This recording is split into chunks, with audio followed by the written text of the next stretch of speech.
En el corazón de Europa Occidental, cerca de las fronteras de lo que hoy es Alemania, Bélgica y los Países Bajos, se encuentra una ciudad que guarda los secretos fundacionales de un continente. Aquisgrán no es solo un lugar de calles empedradas y termas. Es la cuna espiritual y política de lo que hoy llamamos Europa.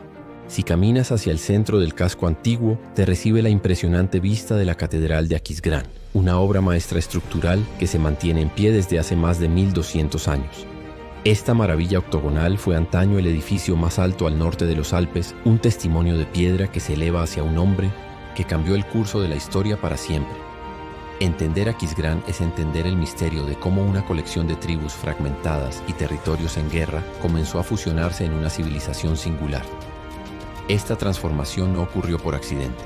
Fue el resultado de una visión tan grandiosa que sus ecos aún definen nuestro mundo moderno, y todo se centra en una figura monumental conocida como Carlomagno.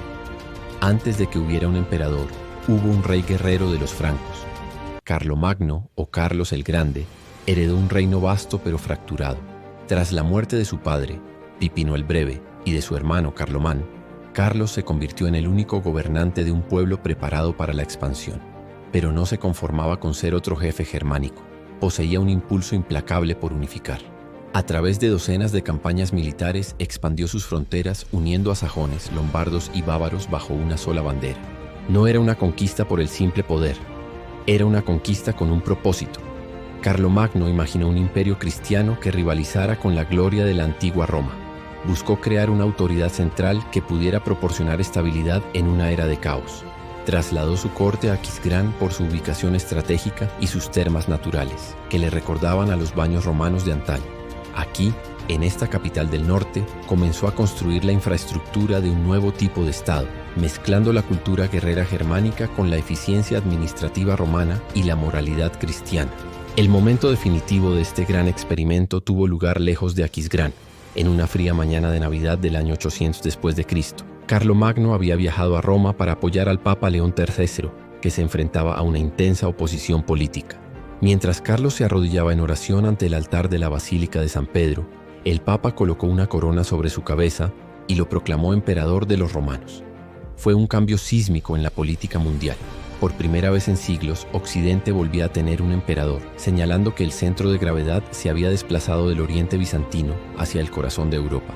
Cuando Carlomagno regresó a Aquisgrán, ya no era solo un rey. Era un soberano con un mandato divino.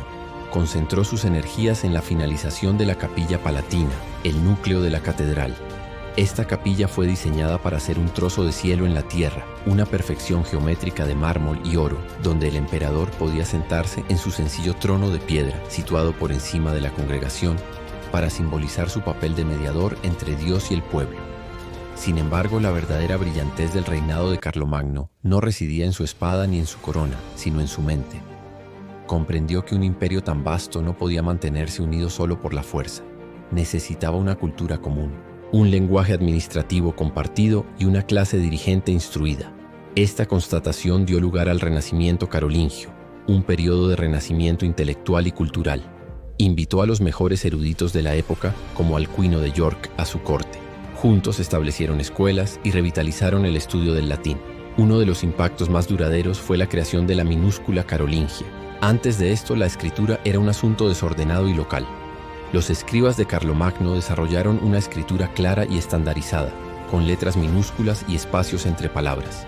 Si puedes leer este texto hoy, tienes que agradecérselo a Carlomagno, ya que nuestras fuentes modernas son descendientes directas de aquella innovación carolingia. También estandarizó la moneda, introduciendo el denario de plata, que fue la base de la acuñación europea durante siglos, y envió enviados reales conocidos como missi dominici para garantizar que sus leyes se cumplieran con justicia en todas las provincias. Hoy, al caminar por las calles de Aquisgrán, se siente el peso de este increíble legado. La ciudad es un museo vivo, pero también un vibrante centro del pensamiento europeo moderno. Cada año la ciudad concede el Premio Internacional Carlomagno a personas que han realizado contribuciones destacadas a la unidad europea. Desde Winston Churchill hasta el Papa Francisco, los galardonados siguen los pasos del hombre que soñó por primera vez con un continente unido. Aquisgrán sirve de puente entre un pasado fracturado y un futuro de colaboración. Nos recuerda que Europa no es solo una entidad geográfica, sino una idea nacida de la fusión de diferentes tradiciones. El imperio de Carlomagno acabó dividiéndose en las naciones que hoy reconocemos, pero el ADN cultural sigue siendo la base del proyecto europeo. Al contemplar los elevados arcos de la catedral, vemos el nacimiento de Europa en cada piedra. Carlomagno fue un visionario que entendió que la educación, la ley y un propósito compartido eran lo único que podía unir a un pueblo. Gracias por acompañarme. Si te ha gustado esta inmersión, suscríbete y deja un comentario. Nos vemos en el próximo video.